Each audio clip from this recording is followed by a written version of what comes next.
Hello fear seekers, and welcome back to the channel. Have you ever seen something skirt across the outer edge of your peripheral, only to turn around and be met with nothing but an empty room and the thought that maybe you haven't been getting enough sleep lately? Today, we're going to be diving into some creepy, allegedly true, shadow people horror stories.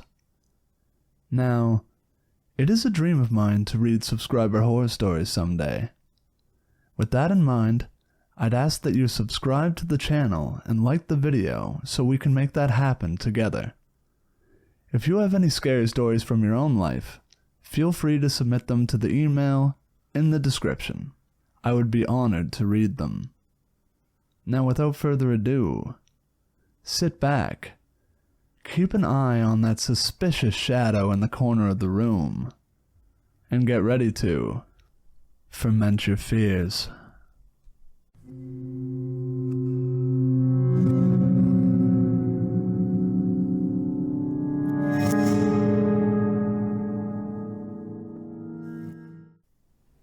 The story you're about to read is real.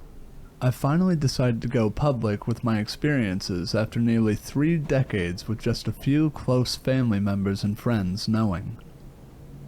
This was only my first occurrence with shadow people growing up. I had many more, mostly in my pre-teens to teens. Most of my paranormal experiences occurred within a range of 15 or so years, give or take. My earliest experience began when I was 3 years old or so, and my last profound experience tapered off around 19 years old. The story begins with my first paranormal experience of shadow people. My parents met in the late 80s, and they were both serving members of the military. Shortly after they met, both my parents were assigned to an Air Force base in Ontario. I was born there, and my brother followed shortly afterwards. Roughly a year after my brother was born, we were transferred to the province of Quebec. We were located in a highly francophone region in Quebec, where my father had been posted to an army base. My parents decided to buy a house in a neighboring town. It wasn't a luxury home, but I enjoyed my time there as a kid. We had a large backyard, which I spent a lot of time in. The history of the house is unknown to my family. From the looks of it, the house didn't appear haunted. It wasn't bent out of shape. It was just a 1970s to 80s cookie-cutter house in an ordinary middle-class neighborhood. I suppose this might be one of many visions of what a basic family home would look like in North America. In this house, at 3 years old, everything started. We were what I thought was an average family, but happy and in good health. Nobody had any serious issues. The family dynamic was awesome, and my dad was incredibly creative and fun. For the most part, we were good children. We did well in our early school years and we weren't too spoiled, especially because we couldn't afford to be. But my mother did everything she could to pamper me and my brother. She wanted a good life for us. She would save her money to ensure we always had new clothes and shoes for school. She also taught us good manners, to treat old people with respect, and to not judge others. Despite their eventual separation, they continued to be amazing parents. They always did their best to offer us a good life.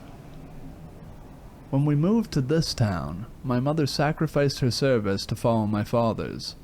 I believe it was a fluke that they were previously posted to the same base, because in the 1980s, career managers were not as accommodating to service couples as they are now in Canada.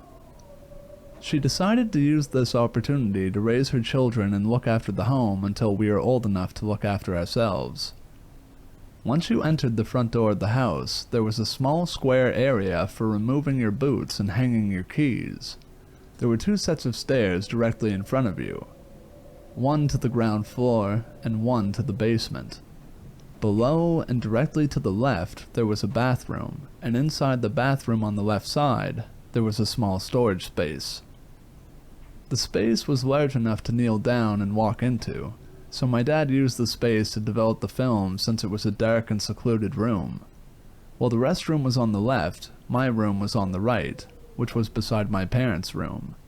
I had a small window in my bedroom on the left side that had a partial view of our large, fenced-in backyard. I couldn't see anything though, since the window was located high enough on the wall and I was almost at the basement level. Plus, I was just a little guy. I vividly recall many details. My parents purchased my first bed for me when we moved into that house. It was lifted up onto a metal frame and painted bright red, like a maraschino cherry. There was also a railing that my parents later took off when I became older. It was between the ages of 3 or 4 years old, but well before kindergarten, before I experienced something so impactful that it would forever be burned into my head until this very day. Most nights, we probably went to bed between 7 and 8 p.m. We were familiar with the routine, and we followed it. We had a very military style of discipline in our home. Not only were my parents in the military, but so were the previous generations in my family, and that culture carried on. We weren't perfect kids, but I like to think we were well-behaved kids. One night, which looks identical to all other nights as a child except for Christmas, I awoke in my cherry red bed. I knew it was late because it was dark outside from my window, but not so late that my parents were asleep because I could hear them talking upstairs with the TV on. I struggled to fall asleep, so I lay down on my bed looking around the room like any curious child. I was getting uncomfortable, so I turned over to my left side, which would have been facing the door to my bedroom. It was dark enough in the room, but I was in my room long enough for my eyes to be well adapted to the darkness at this stage. The only light I had from my room was the gentle back side of a faint porch light and any ambient light from the moon, if any. I looked around the room, and then I began to direct my attention to my bedroom door. It had passively piqued my interest because I noticed that the area located directly in front of my closed bedroom door was unusually dark. I remember being able to look at the surrounding walls, but not that specific area for some reason. I kept watching the black mass, and I looked away a few times, still looking around the room. I looked back at the door, and in confusion, saw an opaque black figure in the outline of a person standing right there. It was probably about 8 feet away or so, give or take. I wasn't initially scared, and instead, I think I kind of giggled, thinking it looked like a person, and that some object in my room was obviously creating a very telling shadow of a humanoid. I kept looking into the shadows, but I started to realize that something seemed strange. The shadow itself was not on the wall, it was off the wall, in the room, standing like a person in opaque black in color. No light seemed to come through. It was not transparent, it was not translucent. It was a deep black hole, black. I was still confused, and I didn't put too much thought into it, so I kept gazing. In one moment, I was relaxed and intrigued as to what was causing this image in front of me, but in the next, I was struck with paralyzing fear as I started to see the figure move towards me. It wasn't walking like a human, or something I even recognized on the planet at that moment in my life. There were almost no features. There was no face, but I could clearly discern the shape of the body, arms, legs, and so on. He resembled a man.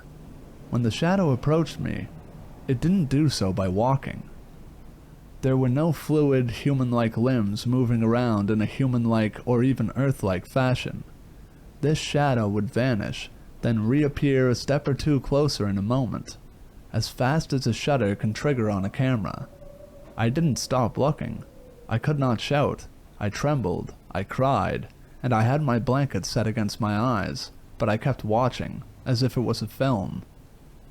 It continued to move itself towards me, disappearing, reappearing, disappearing, reappearing, until he stood right over me by my nightstand. I was petrified by that moment. With the speed, I threw the blankets over my head and I buried my face as deeply into the pillows and blankets as I could without suffocating. It never left. My eyes were closed, but it made no difference. 3 of these shadows were penetrating their way into my mind even though my eyes were sealed shut, These shadows were morphing vividly into horrifying faces, shapes, and grotesque images, all with the purpose of causing overwhelming fear. I could see them in my head. They were clear as day. It was almost like they were telling me, "You can't hide from us." I felt them taking great pleasure in my fear.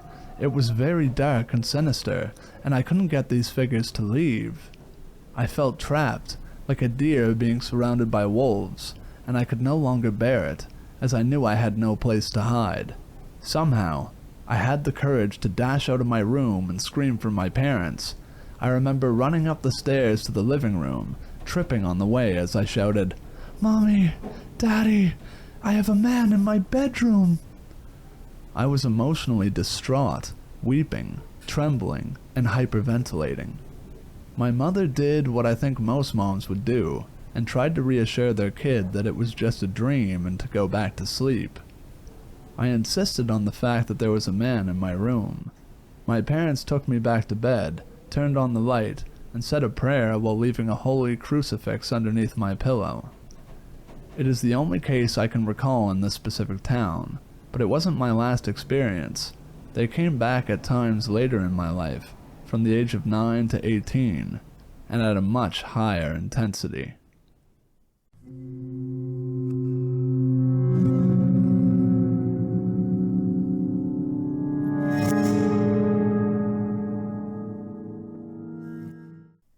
In 2005, shortly after I turned 10, I moved in with my grandparents in the San Bernardino National Forest. We had neighbors, but tons of forest, wildlife, and space was all around their house. I lived in the guest room on the first floor, which had one large window and a sliding glass door which led out to the deck and a hot tub. The doors and windows were usually always closed and locked unless it was hot outside. Then the slider would be cracked open, but there was always an iron rod which prevented the door from sliding open more than about 4 or 5 inches. I remember many late nights seeing bears, coyotes, and raccoons, hearing them pass the windows at night, or even listening to them smell the screen where the slider had been left open for air. I would always peek and see what was there.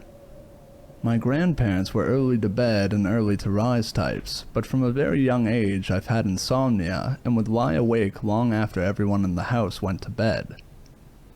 I used to stay up until the early hours of the morning laying in bed listening to the animals in the forest around me. We had crickets, Pacific tree frogs, owls, and tons of animals always making noise, but there were some nights that were dead silent in the middle of spring and summer that always terrified me.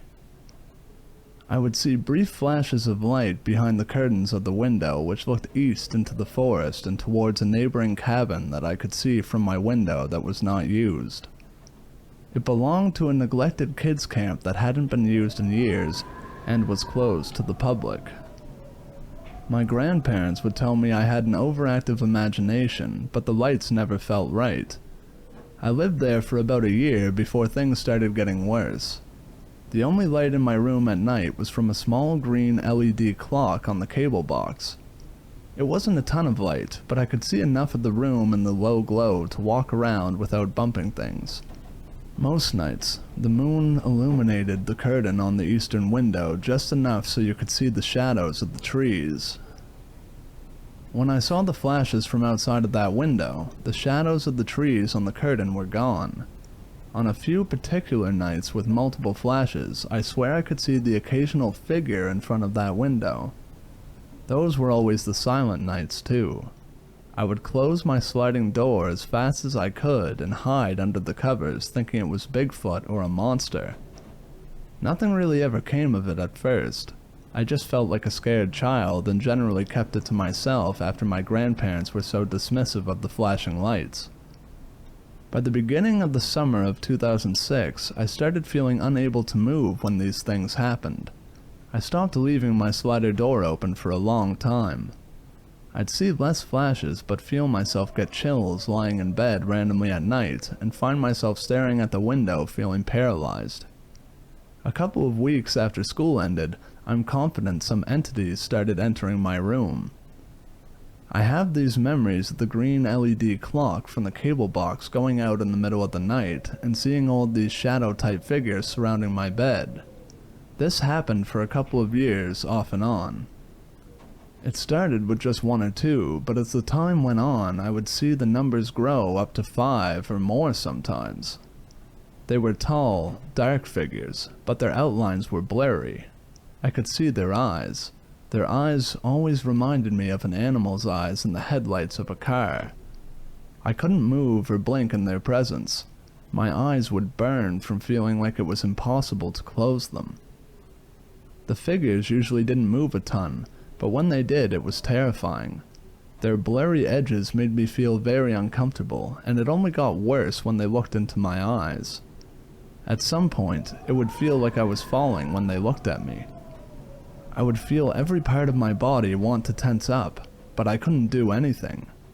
I don't think I was ever taken anywhere, but I do think they put me under a trance or to sleep on a few occasions. There were a few nights 1 or 2 would appear out of nowhere and stand over me as I lay in bed.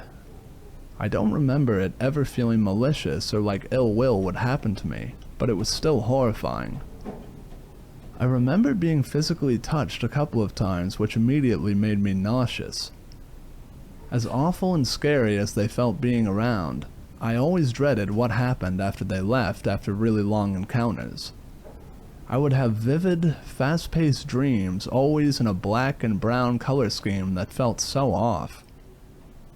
By the time I was in middle school, it became less frequent, but their visits became longer, or more would appear all at once. By this time, my mother had moved in with us to take care of my grandparents. She, too, was an insomniac and would often come through my room at night to use the hot tub to help her sleep. And on those nights, I felt safe, and usually never was bothered by the figures. Though on the nights she did sleep, and I would be visited by these shadow people, I would be woken up the next morning by her or my grandparents, and I would be sleeping with my feet on the pillows and my head towards the foot of the bed. As time went on, the encounters became fewer, but they started extending beyond the confines of the night in my bedroom. I used to go off into the woods near the house to look for bugs and reptiles or just to explore the forest. The old camp next door connected to an abandoned amusement park, Santa's Village, at the time, and another 12-square-mile Boy Scout camp. I had a lot of space to wander and explore to my heart's content. I always had a pocket knife on me, which made me feel safe from animals that lived near us. In hindsight, I doubt a bear or mountain lion would have been intimidated enough to not eat me if they wanted to. I stopped going out as far when I saw the shadow figures in broad daylight. It felt real before, but that really shook me. There was a feeling of horror as they would peek out behind trees or disappear into nothingness. There's this pond back behind Santa's Village I remember I would often frequent because it felt like I was the only one that went there. There was a logging company that was using Santa's Village to store felled trees, so I wasn't supposed to be on property, but I never saw anyone by the pond. There were usually always birds and little fish swimming around. I was 13 or 14 at the time, and I had just walked to my spot. I pulled out my pocket knife and started whittling a stick for fun. I didn't notice how quiet it was at first, but I remember it getting dead silent. I didn't see the birds or the little fish I always did. Across the pond, I saw one of the figures watching me. The plants around it physically moved. I picked up the sharpened stick I had been whittling and my pocket knife and walked backwards all the way back to my house. I don't think I left our property for a few weeks. I certainly didn't feel safe walking into the woods for some time, and I only went back to the pond with someone else after that. My grandfather always had me working in the yard, raking or helping with splitting wood for winter, so I was outside a lot. I hated it. I don't think there was ever a time I was more paranoid about being outside than after that. I would see some odd things happen in my grandparents' yard, but I never saw the figures there during the day. I would see flashes of colored lights from time to time all around the property in my teenage years, but aside from the sporadic visits at night, the visits became fewer and further between. After I turned 15, they had almost completely stopped. Since then, I have had 2 encounters. Once with friends on a camping trip in 2011 in the same national forest, but on the north side of Lake Arrowhead in an area called the Pinnacles. I was camping with friends. We had all pitched my 6-person tent and were playing teenage games when I saw a slender black figure on the hillside above the dirt road leading up to where we were camping. No one was camping in the area. My friend, Jared, said he saw the figure when I pointed it out. Our friend Kyle and a couple of other people shined a high-power flashlight up there but saw nothing by that time. I would have felt crazy if not for Jared seeing them too. After that, I didn't have any encounters for a few years. Flash forward to the fall of 2014, where I had just moved to my other grandmother's home in Cerritos to go to school, and I was walking outside with a friend down a well-lit street around 11 p.m. because we wanted to walk to the sculpture garden at the Cerritos Library. It wasn't more than a couple of blocks, but as we walked, I felt chills and felt like we were being watched. I remember looking back and seeing those same eyes and one of the shadow figures peeking out behind a tree that was no more than a few inches in diameter. Then it just disappeared. I told my friend to just keep walking. We ended up walking around the whole housing tract because I just couldn't go back the way we came because I was so afraid. That was the last time it happened, but for some reason, it was the scariest. I remember I couldn't be in the living room of my grandmother's house at night because she had these huge French doors and windows that didn't have curtains, and I was paranoid the shadow people were coming for me again. Or, at the least, watching me through the window. They didn't, but I still am haunted by the experiences with them. Does anyone think these are aliens, or something else? I recently heard someone say shadow people could be multi-dimensional beings or extraterrestrials, but I've never been sure. I've been talking with a couple of other people that say they have seen shadow people, but not to this extent.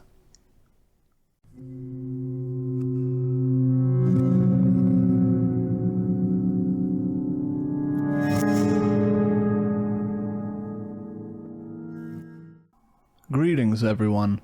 First time poster here, and English is not my first language, so please don't shred me in the comments section. I have seen what I think might be multiple shadow people. Also, people around me that previously have never seen stuff like this have started seeing things they don't understand. I have always been a non-believer, and I still am, but in the last few years some things have happened that I really can't explain to myself, and some of them have started happening also to people around me recently. Since I have been a teen, I witnessed quite a lot of bizarre things. I think I have become so used to them that unless they are pretty obvious, I don't really notice them. For years, I have suffered with sleep paralysis. I am a person who is always extremely calm, so it got to a point where it was so frequent that I started testing how fast I could snap out of it. Even if it happens, which it has not for some years, I am usually able to snap out of it in less than 20 to 30 seconds. I should also mention that I am an extremely light sleeper, so much so that even birds chirping combined with some small sunlight will wake me up. The first time I saw what I think was a shadow person was when I was 18 or 19. I was at my home. It was the middle of the night, more or less 3 a.m. Not sure though, it was 5+ years ago. And I woke up to a pretty strange feeling, like I was being watched. I was trying to go back to sleep, but it felt like the thing that was watching me was now behind me, creeping closer and closer. I ignored it even as the hairs on the back of my neck were starting to stand up, until it felt like this thing was right behind me. At that point, I heard the light switch flip. I barely opened my right eye while still pretending to be asleep. When I saw the light was on, my brain released a dose of adrenaline that I haven't experienced ever again. Not even close.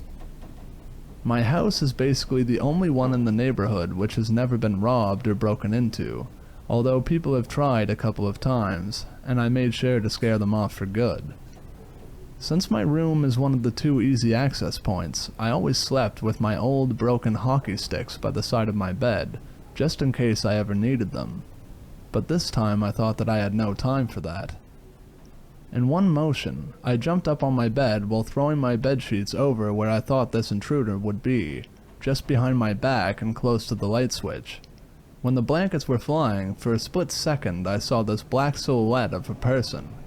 It was completely black but with clear margins. It looked like a 2D person.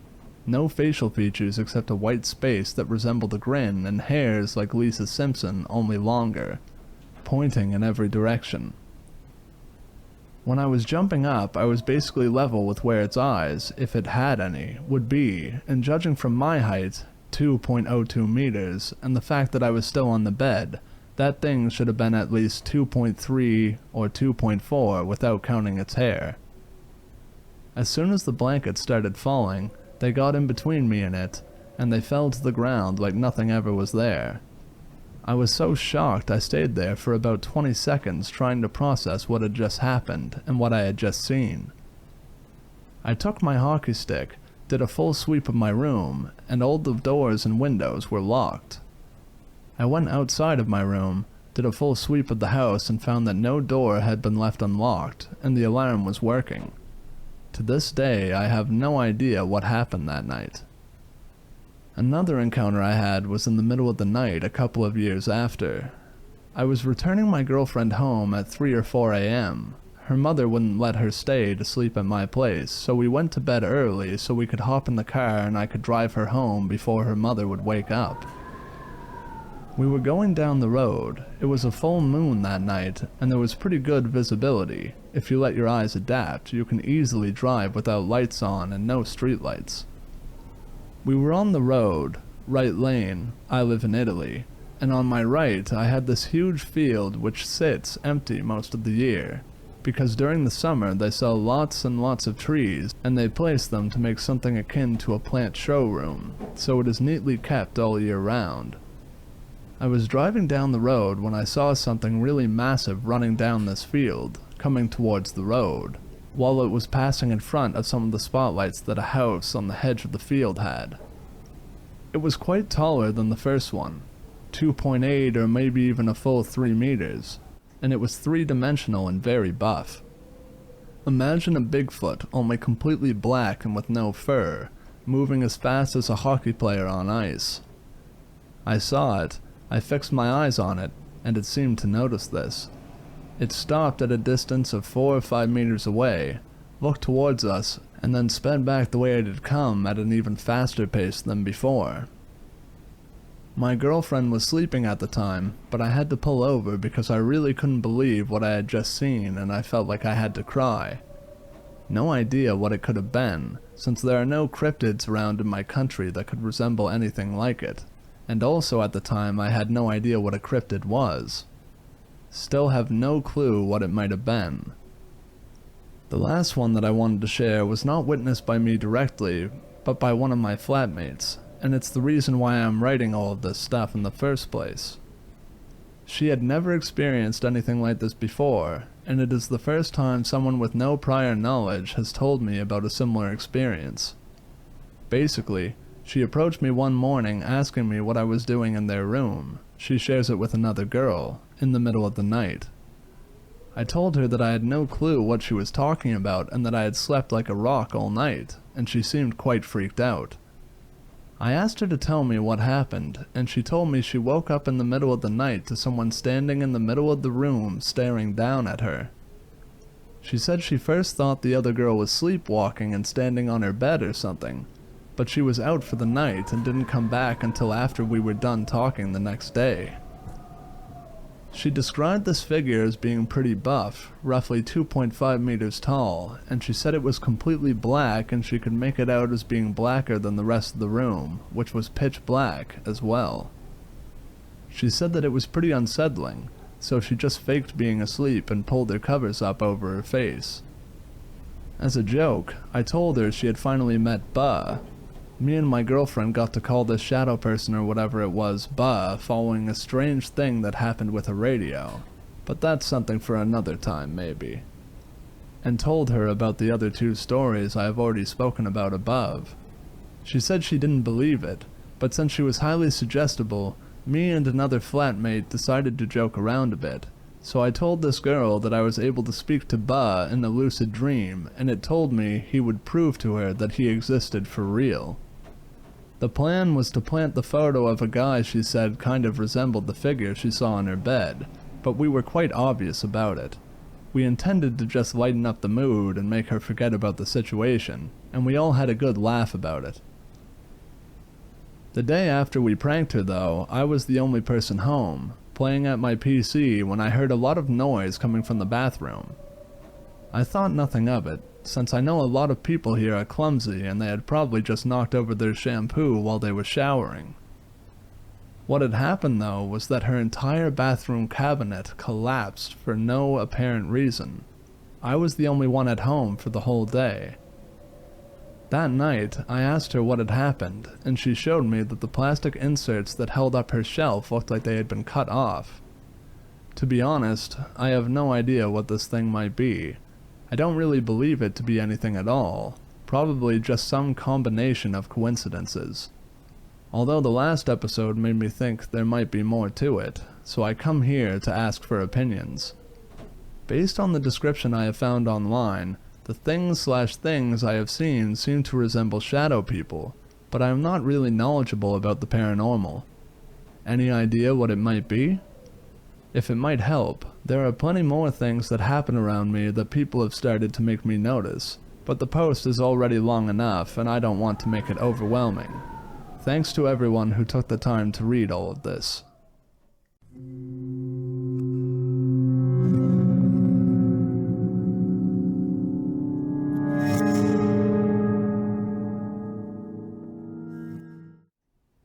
This is 2 stories. One account is from my son, and one is my own personal experience. Firstly, my son's experience. My 6-year-old son, who is now 14, told me when he was outside playing by the pond in our backyard that it got really, really quiet. He couldn't hear anything at all, but then he started to hear music coming from behind the pond. This is not in a rural area, Jacksonville, Florida, but the pond backed up to a wooded area, possibly a reserve. He said the music played and he followed it to the backside of the pond. There he met what he described as shadow kids at the time. He said they didn't talk, but they played with him. He said they played tag first, then built rock towers. Then he said they started to play hide and seek and he was the seeker. He saw one and he started to chase it. He said it tripped over a rock and fell, so he stopped because all the other shadows came out and surrounded it. Then 2 larger shadow people, he described them as being as big as the house, came out and sort of scolded him. He said it was a menacing feeling like they were angry and it was his fault. He got scared and ran back into our house. He told me of this whole ordeal, which sounds like it would have taken at least an hour with all the playing and different games they played, but he had only been outside maybe 5 minutes while I was putting my swimsuit on because I was going to tan and let him play outside. He was tired and even took a nap after. I didn't discredit his story. He isn't and never has been a liar. He has always had this whole Gryffindor Harry Potter persona about him, so I knew he wasn't making it up. It bothered me a lot, but I didn't bring it up other than to ask if he had seen them ever again. He didn't, and even said he wished they would come back because they were so much fun to play with. His accounts of shadow people were so different from my terrifying accounts that it confused me. A few years later, when he was 10, I asked him if he remembered the shadow kids and the music. Older now, he said, "Yes, all of it was real too. I remember playing with them for hours and you weren't even worried about me. I thought I was going to be in trouble when I got back, but I was having so much fun." We talked about it a little and what they looked like. He told me they were like shadows but also like smoke. They weren't black, they were transparent but also able to be seen. He says it's hard to describe, but the closest thing he can think of is mist or smoke. I read all of these crazy encounters and couldn't believe the similarities. The silence, the music playing, the transparent figures, the loss of time. Yesterday was my first time reading into this here on Reddit, and I've been hooked because of my son's personal experience. I just asked him if he remembered, and he at first tried to do the whole, "Mom, it was probably just temporary schizophrenia," because it embarrasses him now, I guess. When I told him I was asking because a bunch of people had the same thing happen to them, he eased up and started talking about it. He said the music wasn't scary, it was nice. He again described the misty, smoky transparency of the Shadow Kids, and how much the big ones scared him.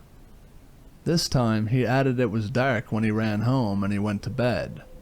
Not sure if that was what he experienced at the time or his memory from being scared made him think it was dark. He did go straight to sleep. It was a sunny afternoon in the Florida summer. My son was 6 years old when this happened. He moved to a new home a few weeks after this experience, and it never happened again. He said they were similar to us, just people but misty.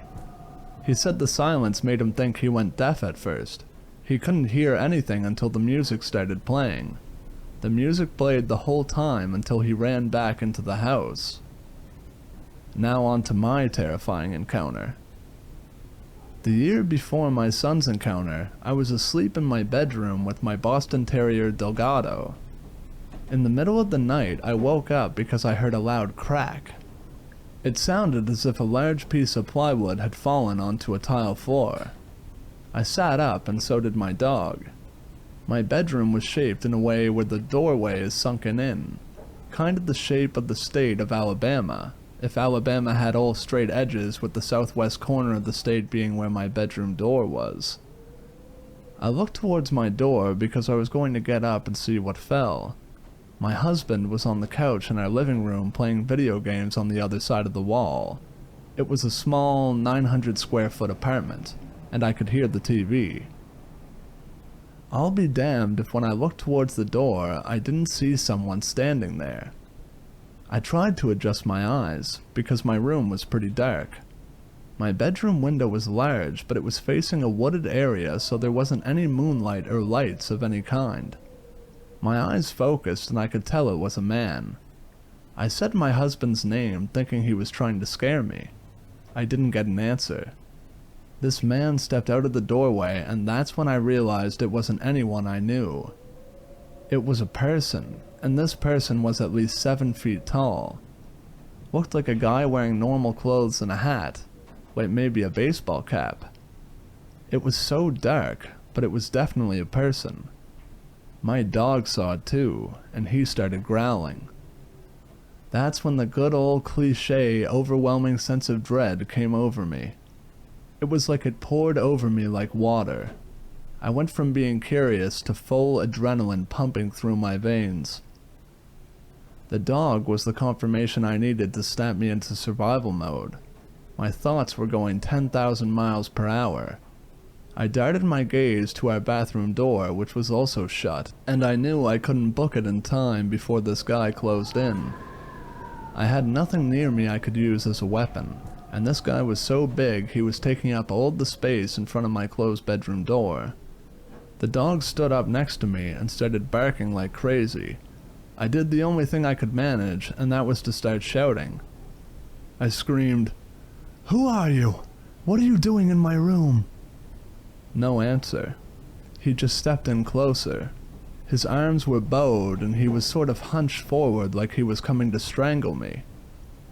As he inched forward, the thought crossed my mind that my husband hadn't responded to me yelling and the dog barking yet, and the fact that this person had somehow gotten past him undetected was a physical impossibility. I immediately thought this tall freak was someone that broke in to kill us and they had gotten to my husband first and I was next. I wasn't going down without a fight, and I remember thinking he's going to have to overkill me because I'm not going down like this. I start screaming bloody murder for anyone that could possibly hear me. The man is still silent, and still getting closer. I'm sizing him up, thinking maybe if he gets close enough, I can kick him and run out the door. I realized that the way I was sitting wasn't going to be a good position for that, so I started to adjust myself, all while still screaming. Suddenly, there is light. My husband, my saving grace, comes tearing through the door and turns on the light. He's yelling, "What's going on? Who is it?" Frantically looking around the room.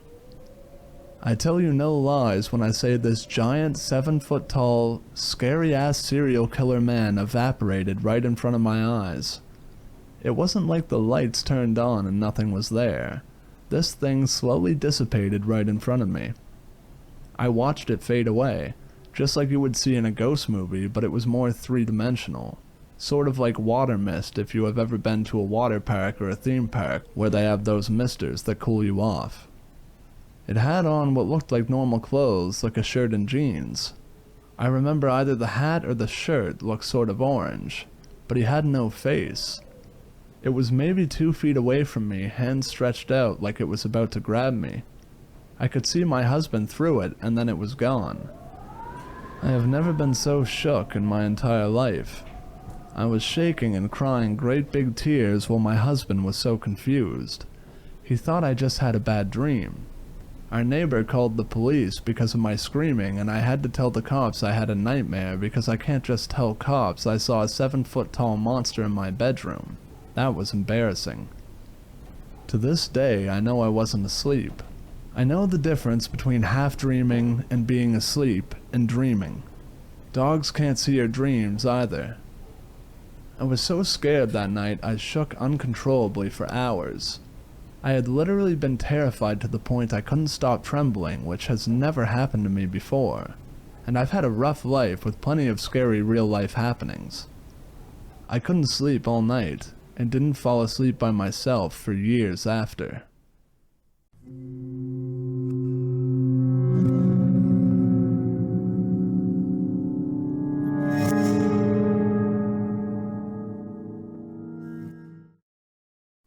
Hey guys, glad to see you made it to the end of the video. Have you ever had an encounter with the shadow person?